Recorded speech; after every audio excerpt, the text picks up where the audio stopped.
नमस्कार बंधुओं, आज मैं सिंधु घाटी सभ्यता का दूसरा भाग लेकर आया हूँ। आशा करता हूँ आप लोगों को मेरा यह चैनल या वीडियो पसंद आया होगा। आज हम पढ़ेंगे सिंधु घाटी सभ्यता की विशेष इमारतें। सिंधु घाटी सभ्यता में कुछ उल्लेखनीय इमारतों का ध्वंसावशेष हमें प्राप्त हुए हैं, जिसमें हड़प्पा, मोहनजोदड़ो, लोथल, कालीबंगा एवं अन्य क्षेत्रों से भी हमें भवन या इमारत के ध्वंसावशेष प्राप्त हुए हैं, जो हमें सिंधु घाटी के इतिहास की जानकारी देने में महत्वपूर्ण है। तो सबसे पहले पढ़ेंगे विशेष इमारतें। विशेष इमारतें में हड़प्पा के अंतर्गत हमें दुर्ग, रक्षा प्राचीर, 18 वृत्ताकार चबूतरे, श्रमिक आवास और अन्नागार प्राप्त हुए हैं। अब दुर्ग, हड़प्पा और मोहनजोदड़ो में जो भी दुर्ग बनाए जाते थे वह इस स्थल के सबसे पश्चिम की ओर बनाए गए थे। हम जानते हैं कि भारत में भी जो भी आक्रमण हुआ वो पश्चिम की ओर से हुआ।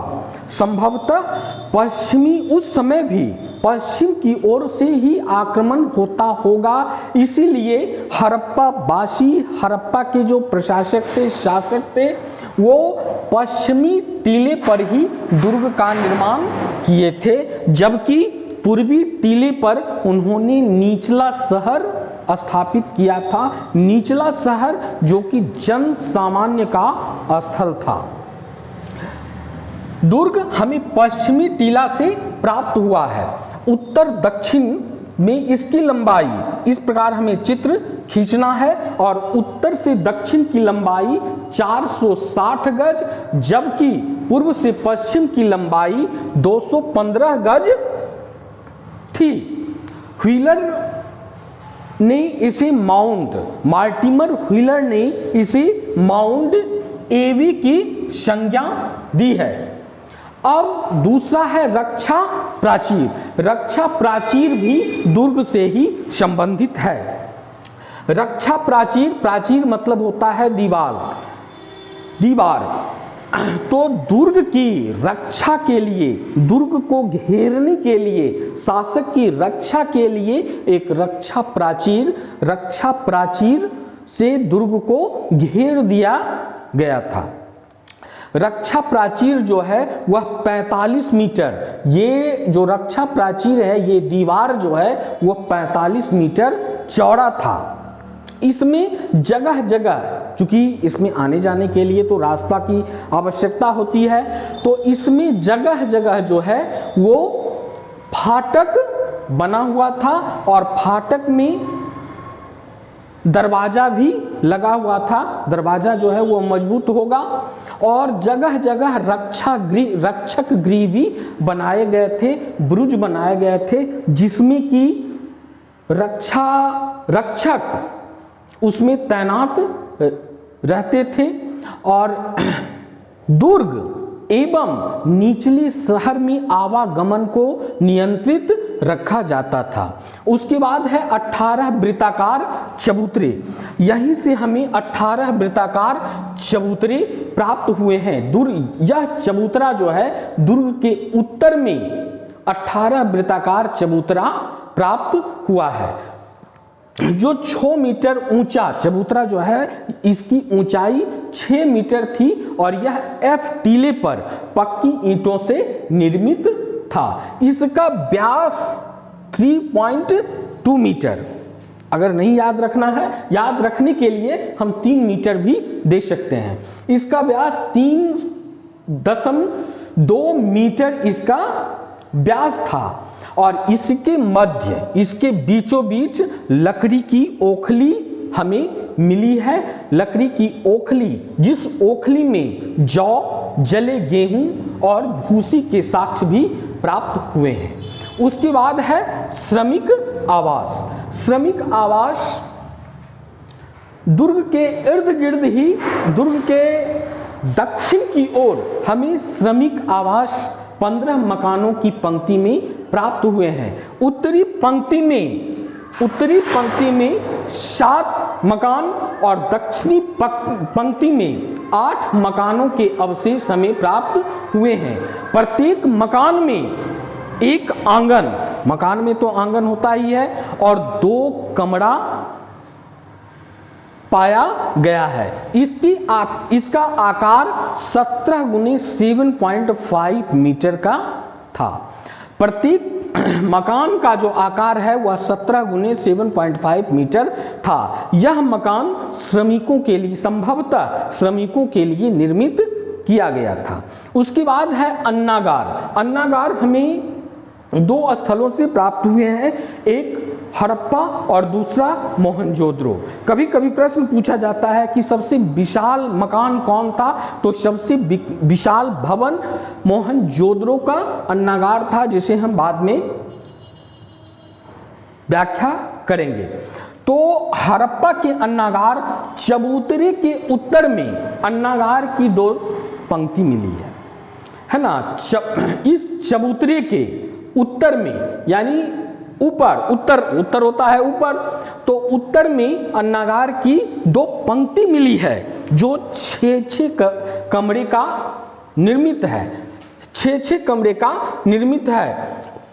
और इस मकान के मध्य 23 फीट का रास्ता था, है ना। ये इस प्रकार से मकान मिले हैं, 6-6 कमरे की एक पंक्ति मिली है, और इसके मध्य, इसके बीचों बीच इधर भी मकान था, इधर भी मकान था, और इसके मध्य में 23 फीट का रास्ता था, 23 फीट का रास्ता था। इसे अन्नागार की संज्ञा दी गई है। उसके बाद हमें अब मोहनजोदड़ो से भी हमें, मोहनजोदड़ो जो कि पाकिस्तान में पड़ता है, मोहनजोदड़ो से भी हमें कुछ भवन के, कुछ विशेष प्रकार के भवन के ध्वंसावशेष प्राप्त हुए हैं, जिसमें महत्वपूर्ण है बृहत स्नानागार और दूसरा अन्नागार। मोहनजोदड़ो से हमें बृहत स्नानागार प्राप्त हुए हैं, जो कि ईंटों के, पकी ईंटों के स्थापत्य का सर्वोत्कृष्ट नमूना प्रस्तुत करता है। यह स्नानागार 54.7 मीटर, इसे हम 55 मीटर लंबा और 32 पॉइंट कुछ है, जिसे हम 33 मीटर भी लिख सकते हैं, 33 मीटर चौड़ा एक बृहत स्नानागार प्राप्त हुआ है, जिसके मध्य में एक स्नान कुंड बना हुआ था। स्नान कुंड की लंबाई 12 मीटर और चौड़ाई 7 मीटर है। इसके चारों ओर बरामदे और बरामदे के पीछे कमरे बने हुए पाए गए हैं। बीच मध्य में स्नान कुंड, जो कि 12 मीटर लंबा और 7 मीटर चौड़ा था, और इसके चारों ओर बरामदे थे, और बरामदे के पीछे अनेक कमरे, छोटे छोटे कमरे थे। इस बरामदे पर चढ़ने के लिए 2.5 मीटर चौड़ी सीढ़ियां थी। स्नान कुंड के पूर्व में कूप की 2 पंक्ति मिली है। यह कूप स्नान कुंड के लिए जल का स्रोत था।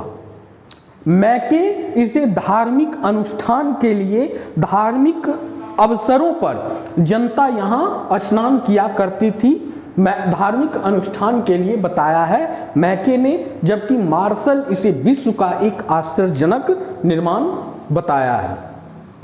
बृहत स्नानागार के पश्चिम में एक विशाल भवन प्राप्त हुआ है, जिसकी लंबाई लगभग 46 मीटर और चौड़ाई 23 मीटर थी। व्हीलर ने इसे अन्नागार की संज्ञा दी है। इसमें एक मुख्य द्वार था। हवा संचरण की व्यवस्था भी इसमें उपलब्ध थी। संभवतः यह अन्नागार अकाल या विशेष परिस्थिति में जनता को जनसामान्य को अनाज उपलब्ध करवाने के लिए ये इस अन्नागार की स्थापना की गई थी, जिसमें अनाजों को संरक्षित किया जाता था, सुरक्षित किया जाता था और आपातकालीन परिस्थिति में जनसामान्य के बीच उसे वितरित किया जाता था। अब तीसरा है सभा भवन। मोहनजोदड़ो से ही विशाल सभा भवन प्राप्त हुए हैं। और एक पॉइंट अन्नागार में हमें यह भी स्मरण करना होगा, स्मृति में रखना होगा कि मोहनजोदड़ो का सबसे विशाल भवन अन्नागार ही था, मोहनजोदड़ो का अन्नागार। उसके बाद है सभा भवन। तो मोहनजोदड़ो से हमें विशाल सभा भवन प्राप्त हुए हैं, जो कि 27.5 मीटर वर्गाकार आकृति में स्थापित था। इसकी छत 20 स्तंभों पर टिकी हुई थी। अब हम इसका उपयोग जानेंगे। यह सभा भवन दुर्ग के दक्षिण में अवस्थित था। दुर्ग जो कि हड़प्पा और मोहनजोदड़ो में पश्चिम टीले पर निर्मित था और दुर्ग के दक्षिण में सभा भवन की स्थापना की गई थी। इसका उपयोग संभवतः धार्मिक सभा के लिए की जाती थी। इतिहासकार मार्शल ने इसकी तुलना बौद्ध गुफा मंदिर से की है। मैके इसे बाजार के उपयोग के लिए सभा भवन का उपयोग बाजार के लिए मानते हैं, जबकि दीक्षित भी इसे धर्म सभा के लिए उपयोग किया हुआ मानते हैं। उसके बाद है पुरोहित आवास। पुरोहित आवास विशाल स्नानागार जो पड़े थे, विशाल स्नानागार के उत्तर पूर्व में 70 मीटर लंबा और 30 मीटर चौड़ा एक भवन मिला है, जिसके मध्य में 10 मीटर वर्गाकार आकृति का आंगन और इसके चतुर्दिक बरामदे और इसके पीछे अनेक कमरे पाए गए हैं। मैके इसे राज्यपाल निवास स्थल के रूप में प्रकट किया है, व्यक्त किया है। अब है बंदरगाह। बंदरगाह सैंधव सभ्यता का बहुत ही महत्वपूर्ण स्थल था। बंदरगाह या गोदीबारा जो कि हमें लोथल से प्राप्त हुए हैं। इसकी लंबाई 214 मीटर और चौड़ाई 36 मीटर थी। लंबाई 214 मीटर और चौड़ाई 36 मीटर थी। यह जब गोदीबारा है तब इसकी गहराई भी तो होगी, तो गहराई था 3.3 मीटर, यह गहरा था। इसमें 12 मीटर चौड़ा एक प्रवेश द्वार था, जहां से जहाज मिस्र और मेसोपोटामिया, यह पश्चिम की ओर, यह द्वार जो था वह पश्चिम की ओर था, क्योंकि पश्चिम में ही मिस्र और मेसोपोटामिया अवस्थित हैं और यहां से पश्चिम मिस्र और मेसोपोटामिया से जहाज आते जाते थे। यहाँ सैंधव निवासी जो है यहीं से विदेशी व्यापार करते थे जलमार्ग के द्वारा।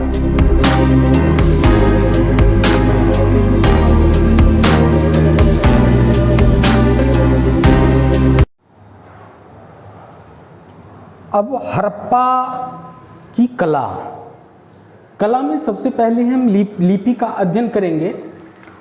तो हड़प्पा की लिपि जो थी वो 1853 में प्रकाश में आई।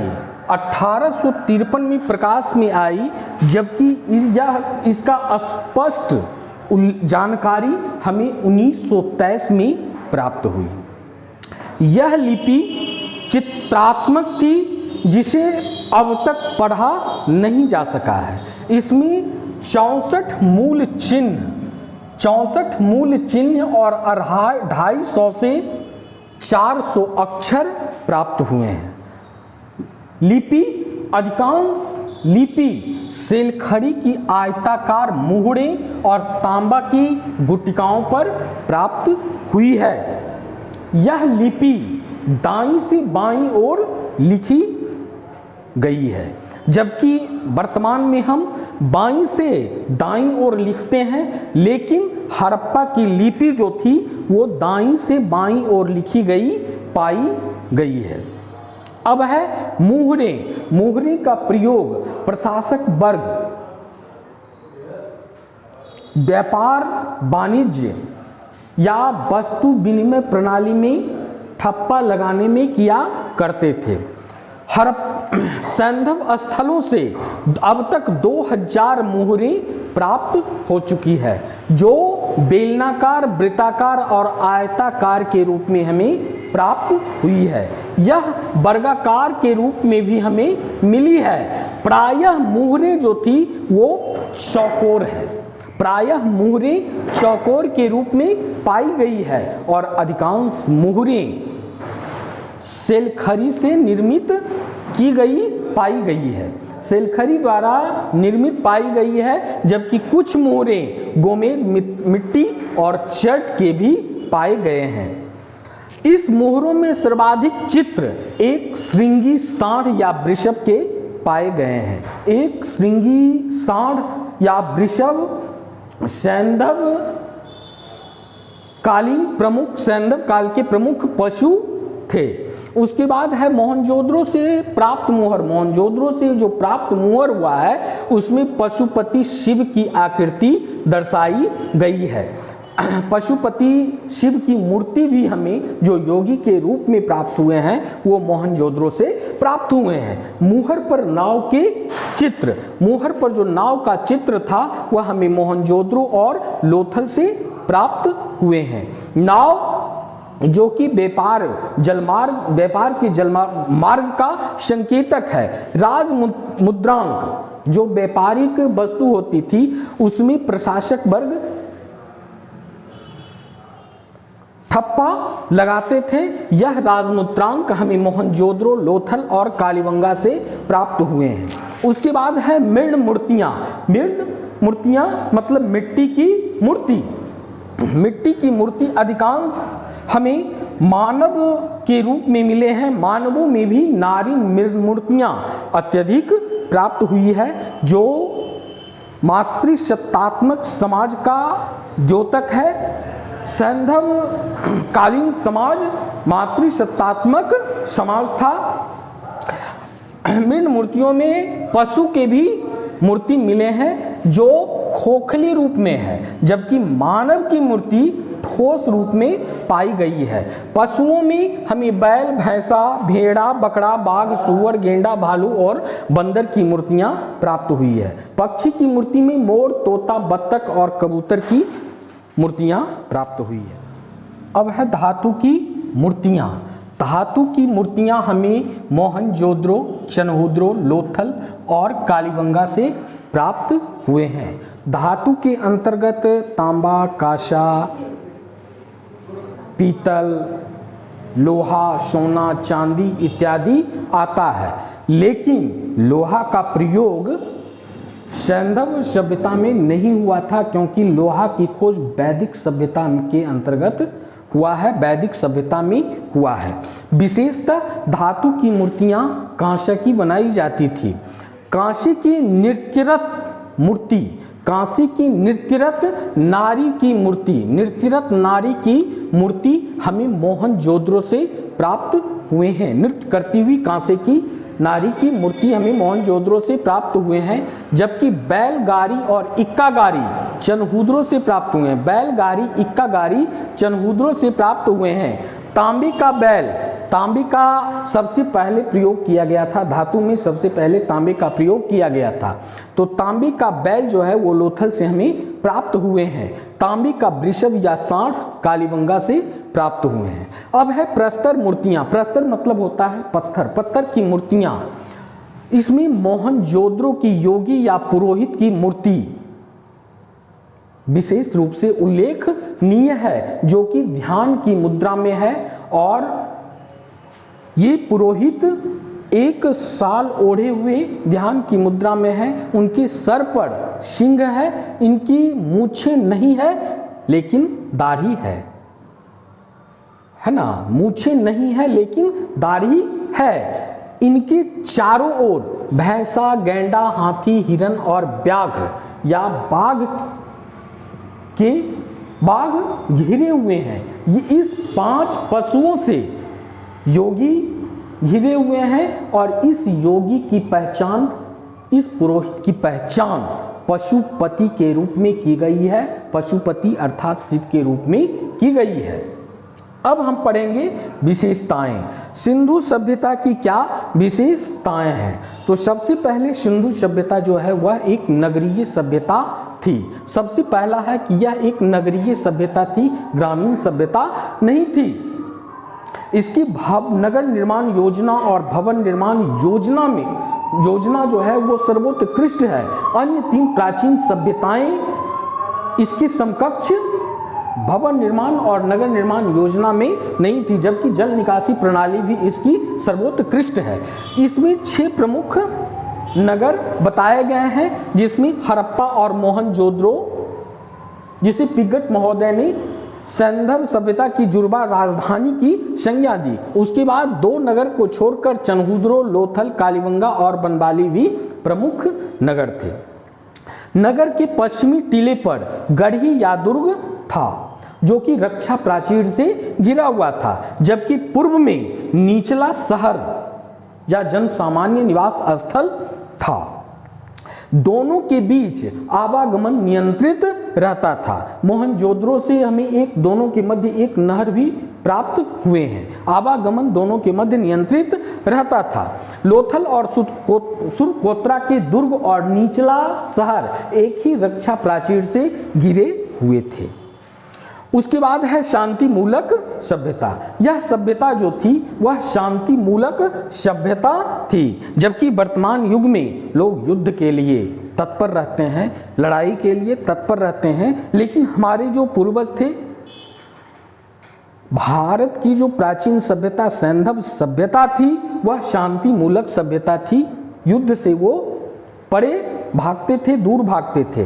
तो शांति मूलक सभ्यता, इस सभ्यता में इस सैंधवकालीन स्थलों से उद्योग धंधे और घरेलू प्रयोग में आने वाले उपकरण की संख्या अत्यधिक है, बहुसंख्यक है, जबकि हिंसक अस्त्र शस्त्र और युद्ध की सामग्री इस सभ्यता से हमें कम प्राप्त हुए हैं। इसमें अगर प्राप्त हुए हैं तो ताम्र और कांस्य निर्मित भाले, छुड़े, तलवार, कुल्हाड़ी और बानाग्र जो हमें इसके अवशेष मिले हैं वह यही दर्शाता है कि सुरक्षात्मक दृष्टिकोण से इन अस्त्र शस्त्रों का निर्माण किया गया था।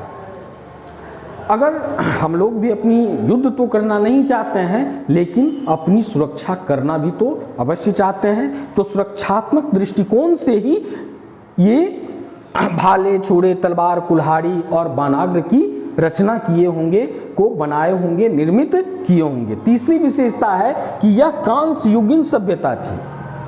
कांसा, तांबा और टीन धातु को मिलाकर कांसा बनाया जाता था और सैंधव सभ्यता में कांसे का अधिकांश प्रयोग हुआ है, अधिक प्रयोग किया गया है, कांसे का ही प्रयोग किया गया है। कांसे से ही घरेलू और अन्य उपकरण कांसा से ही निर्मित किया जाता था, तो इसीलिए इसे हम कांस्य युगीन सभ्यता के नाम से जानते हैं। इसकी चौथी विशेषता है आद्य ऐतिहासिक सभ्यता।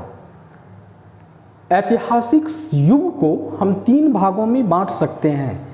प्राक ऐतिहासिक युग, जिसमें इतिहास की जानकारी के कोई स्रोत उपलब्ध नहीं होते, उसे हम प्राक ऐतिहासिक युग कहते हैं। जैसे पाषाण युग, इसमें इतिहास की जानकारी के कोई भी स्रोत प्राप्त नहीं होते हैं। दूसरा है आद्य ऐतिहासिक युग, जिसमें इतिहास की जानकारी के स्रोत तो हमें प्राप्त होते हैं, लेकिन उस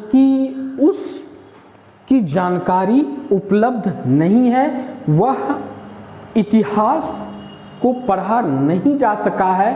लेखन कला मौजूद थी लेकिन उसे हम अभी तक पढ़ नहीं पा सके हैं। उसे आद्य ऐतिहासिक युग कहा जाता है, जैसे सैंधव सभ्यता या हड़प्पा सभ्यता। सैंधव सभ्यता में लेखन कला तो थी, लिखित जानकारी भी प्राप्त हुई है, लेकिन उसे अब तक पढ़ा नहीं जा सकता है। तीसरा है ऐतिहासिक युग, जिसमें लिखित विवरण प्राप्त होता है और उसे पढ़ भी लिया गया है, जैसे वैदिक सभ्यता की बाद की सभ्यता या काल। पांचवी विशेषता है व्यापार और उद्योग प्रधान व्यवस्था। यूं तो प्रारंभ से ही मनुष्य के जीवन का मूलाधार कृषि और पशुपालन रहा है, लेकिन सैंधव सभ्यता में सैंधव सभ्यता व्यापार और उद्योग प्रधान थे, यानी इनके जीविकोपार्जन का मुख्य स्रोत व्यापार और उद्योग ही माना गया है। पता नहीं कैसे इतिहासकार ये माने हैं। उसके बाद है विशिष्ट नगर नियोजन प्रणाली। नगर नियोजन प्रणाली में यह सभ्यता सर्वोत्कृष्ट है। नगरों के निर्माण में यहाँ एक रूपता देखने को मिलती है, यथा हड़प्पा, मोहनजोदड़ो, लोथल, कालीबंगा। ये सभी नगरों में समरूपता, एक रूपता दिखाई पड़ती है। प्रत्येक नगर नदी के किनारे अवस्थित थे। इस सभ्यता में पकी हुई ईंटों का भवन पाया गया है। यद्यपि कच्ची ईंटों के भवन भी प्राप्त हुए हैं, परंतु अधिकांश भवन पक्की ईंटों के प्राप्त हुए हैं। सड़क और नालियों का उत्तम प्रबंध था। यहाँ साफ सफाई पर विशेष ध्यान दिया जाता था। एक जैसी प्रशासनिक व्यवस्था, माप तौल के साधन, साफ सफाई, यह सभी विकसित नगर पालिका को दर्शाता है। यहाँ कोई नगरपालिका जैसी संस्था रही होगी जो एक जैसी प्रशासनिक व्यवस्था, एक जैसे माप तौल के साधन और एक जैसी साफ सफाई पर विशेष रूप से ध्यान देती होगी।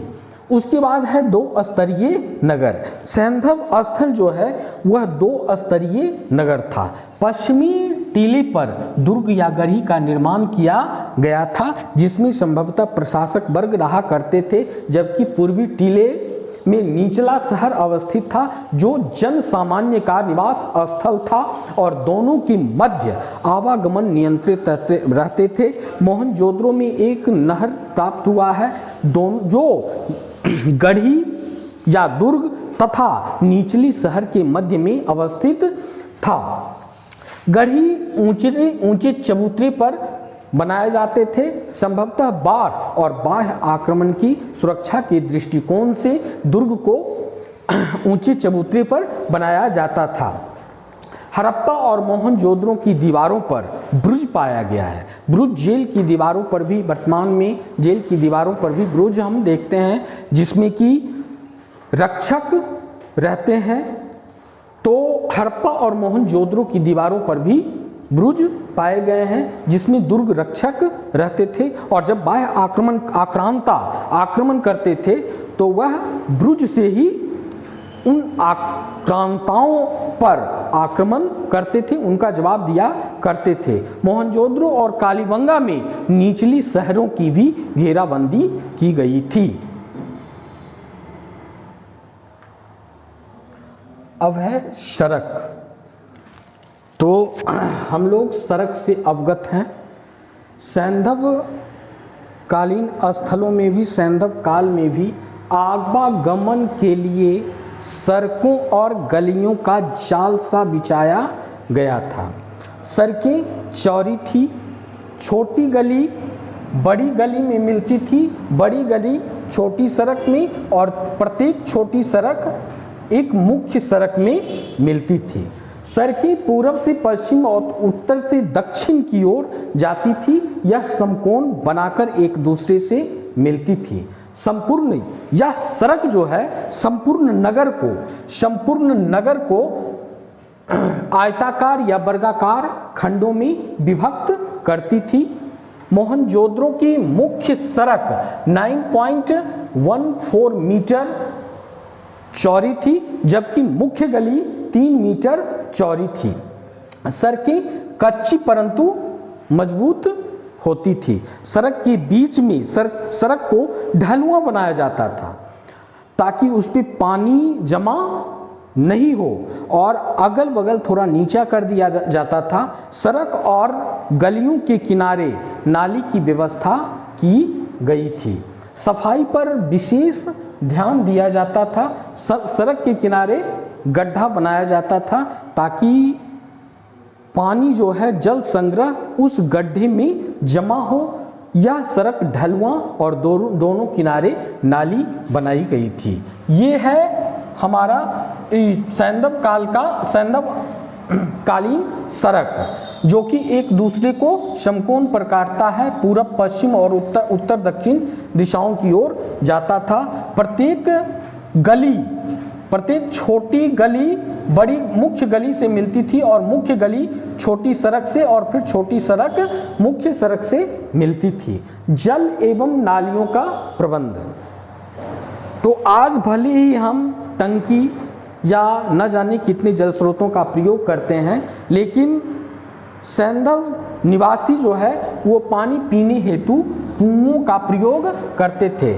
आज संभवतः कुआं देखने को भी नहीं मिलता है, लेकिन उस समय पानी पीने हेतु कुओं की व्यवस्था थी, जो कि प्रत्येक घर में, प्रत्येक गली में और सड़क के किनारे जगह जगह कुआं देखने को मिलते हैं।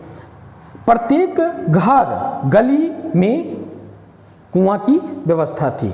बेकार पानी की निकासी हेतु नाली का प्रयोग किया गया था। यह नाली जो है वह पक्की ईंटों का बना हुआ होता था। अगर कच्ची ईंट का रहता तो वो छत बिछत हो जाता, गल जाता।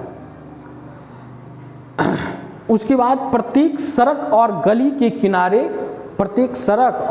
के किनारे जो है वो नाली की व्यवस्था की गई थी। नाली जो है वो प्रायः ढकी हुई थी, जबकि जगह जगह उसे मतलब कि ढक्कन से ढक दिया जाता था, एक गड्ढा कर दिया जाता था, जिसे मानुष मोखे के नाम से जानते हैं। आज भी शहर में नाली को ढक दिया जाता है, और जगह जगह उस पे नाली में गड्ढा कर दिया जाता है और उसे ढक दिया जाता है। यह आज भी हम देखते हैं। यह सैंधव सभ्यता की ही देन है। पक्की मिट्टी का पाइप, जो कि 2 मंजिला 3 मंजिला पर ले जाया जाता था और वहां से पानी नीचे आता था। यह पाइप हमें चनहूदरों से प्राप्त हुए हैं, जबकि लकड़ी की नाली, लकड़ी के तने को खोखला करके नाली बनाया जाता था, यह हमें कालीबंगा से प्राप्त हुए हैं। उसके बाद है भवन निर्माण योजना। तो प्रत्येक भवन के बीच में एक आंगन होता था और उसके चतुर्दिक बरामदे और उसके पीछे कमरे होते थे।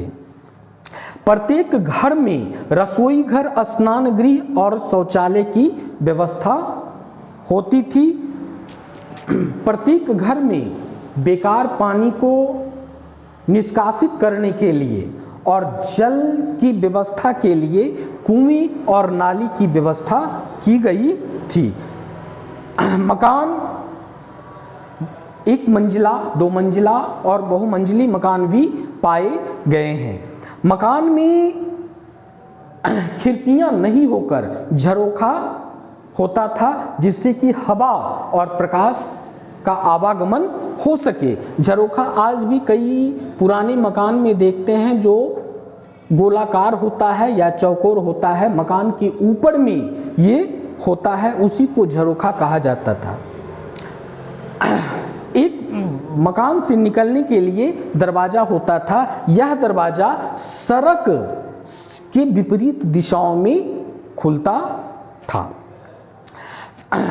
जो धनी वर्ग के लोग थे उनका मकान बहु कमरा वाला होता था, जबकि गरीब लोग 1-2 कमरे वाले मकान में रहा करते थे। धन्यवाद।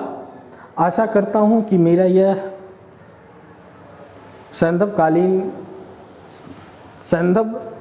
सिंधु घाटी की सभ्यता आप लोगों को पसंद आया होगा और इसे आप लोग सब्सक्राइब और लाइक करेंगे। इससे भी बेहतरीन वीडियो मैं बनाने का प्रयास करूंगा और आप लोग हमें कमेंट भी ज़रूर करेंगे। क्या त्रुटि रह गई है मैं उसे सुधारने का प्रयास करूंगा। धन्यवाद।